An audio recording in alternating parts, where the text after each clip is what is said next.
I think that you and I share the same excitement in showing somebody star-forming regions and nebula.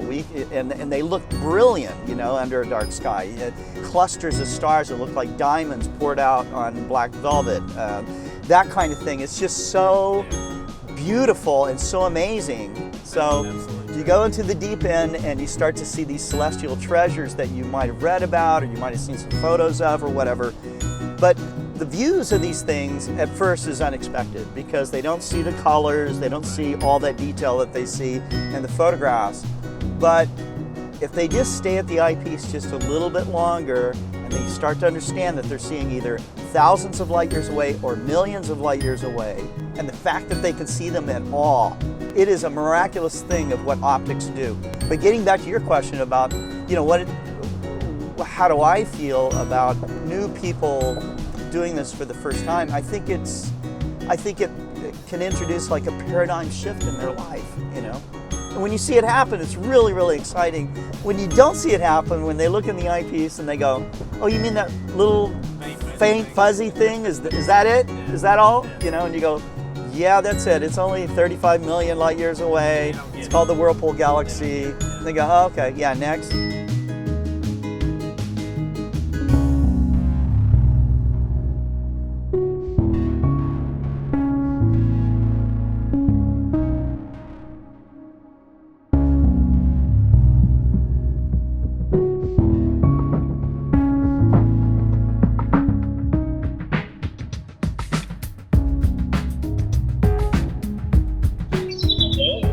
Well, Shelley, one of the things I think is really amazing is all your knowledge about Mount Wilson and the women at Mount Wilson. I think you know it better than anybody. Well, it's a very short history. It's a short history. No, but you're one of the women at Mount Wilson today. And it was really kind of a man's club. I mean, yeah, in the early days, right? Yes, but they didn't see it like that. From the beginning of the founding of Mount Wilson until 1967, women were not permitted to be on the staff as astronomers for Carnegie.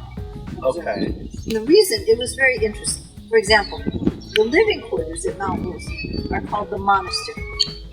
That name actually evolved from a series of books that George Ellery Hale used to read called The Monasteries of the Levant.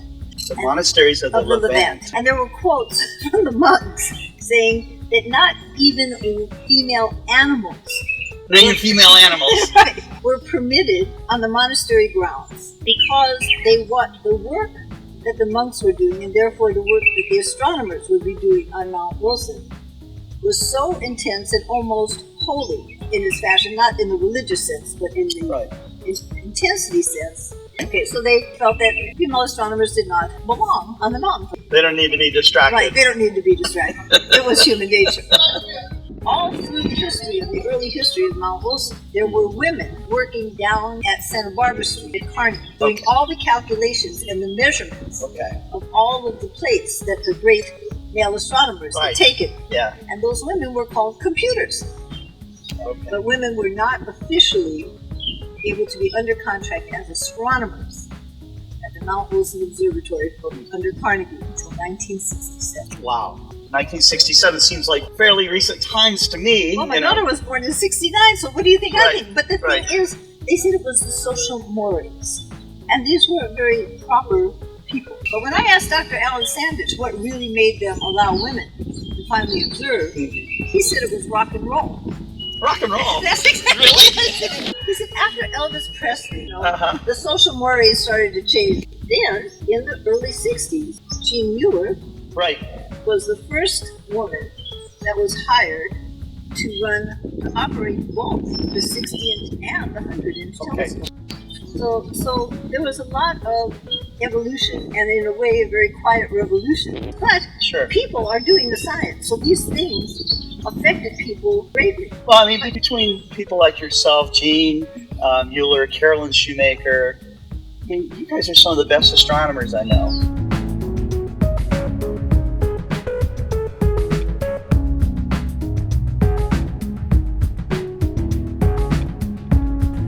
I'm like so excited that you're going to be going up to Mount Wilson tonight because this is the season, I know, Scott. I can't believe it. 60-inch telescope with the 60-inch diameter glass, right, that the mirror is made out of, which was actually French champagne bottle glass. Perfect. The blank for the mirror was cast in 1894 by George Ellery Hale's father because they couldn't even think of a substance that could hold 60 inches of diameter at that time. Wow. And the mirror is just perfect. They just re-illuminized that mirror. So when you see a globular cluster, right? 100 million, maybe 1,000 stars, all gravitationally bound, maybe M13, maybe M92, it looks like the diamond brooches that Lady Gaga would wear to the Grammys if she was a constellation. I mean, they are fantastic. You could almost see them three-dimensional. With this much aperture, am I going to be able to see color? Yes. If you look at the Cat's Eye Nebula, you are going to see color and you're going to see some shells of structure.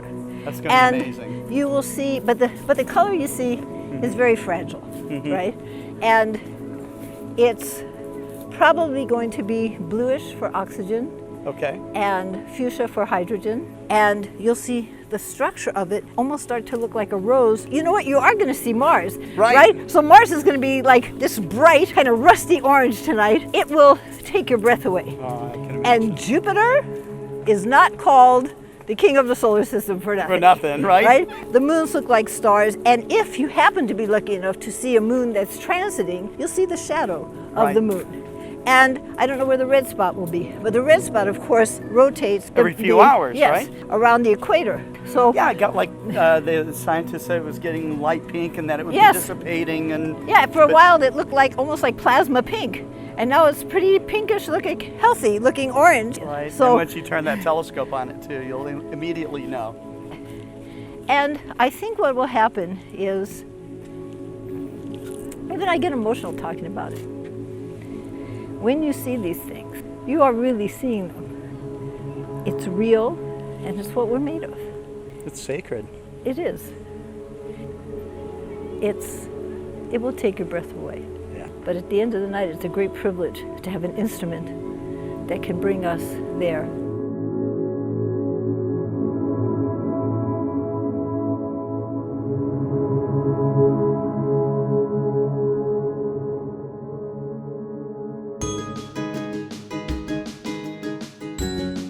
Tom, it's been almost a year since we were here last time, and the 100-inch mirror was out of the telescope. We were standing on a kind of a wobbly scaffolding, right? It was very stable. It was just narrow. But we had hard hats on. Yeah, we were safe. Yeah, we were safe. That's right. And you were starting to explain to me how you do your public observing program, but you use Explore Scientific equipment to make that possible. That's right. So tell me how this whole system works.